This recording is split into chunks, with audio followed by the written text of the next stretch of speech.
Yung parang paa. Ganyan yung sapatos. Ganyan.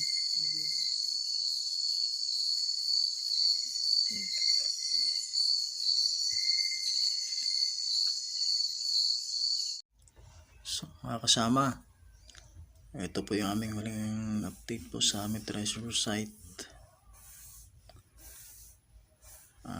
Para po siyang seashell. Ito po ay nakahalo sa parang semento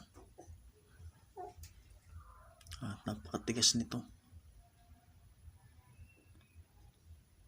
Ito po ay nasa 5 meters ang lalim. Bago po namin ito nakuha ay kami po nakakuha muna ng right foot na nakaturong pailalim.